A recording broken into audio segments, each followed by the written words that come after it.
নন্দিত কথা সাহিত্যিক হুমায়ুন আহমেদের ৭৫তম জন্মদিন আজ। পরিবার ও ভক্ত অনুরাগীরা দিনভর নানা আয়োজনে পালন করেন দিনটি। মুগ্ধ পাঠকের হৃদয়ে তিনি বেঁচে থাকবেন তার রচনাবলিতে। ছিলেন গল্পের জাদুকর। গল্প, কথা, নাটক, চলচ্চিত্র সহ নানা সৃষ্টি সম্ভারে মাতিয়ে রেখেছিলেন তার সময়কালকে। তিনি বাংলা সাহিত্যের বরপুত্র হুমায়ুন আহমেদ। ১৯৪৮ সালের এমনই একদিনে নেত্রকোনায় মামার বাড়িতে জন্মগ্রহণ করেন গুণী এই কথা সাহিত্যিক।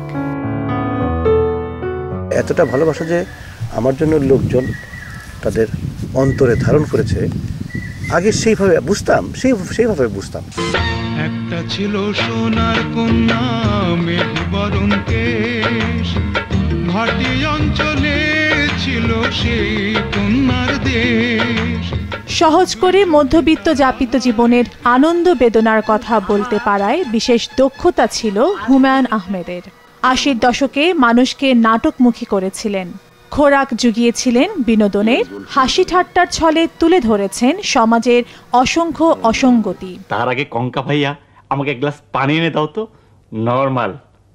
আমি কঙ্কা ভাইয়া না, আমি তিতলি ভাইয়া।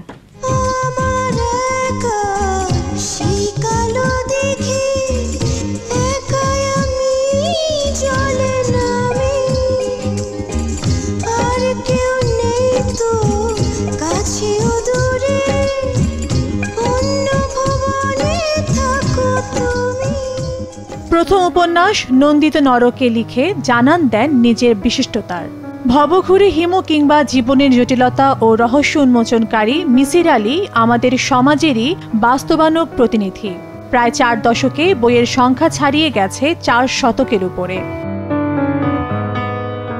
গুণী এই লেখকের প্রতি শ্রদ্ধা জানাতে সকালে নুহাশপল্লীতে হাজির হন স্ত্রী মেহের আফরোজ শাওন, ২ পুত্র নিনিত ও নিশাত সহ অসংখ্য গুণগ্রাহী।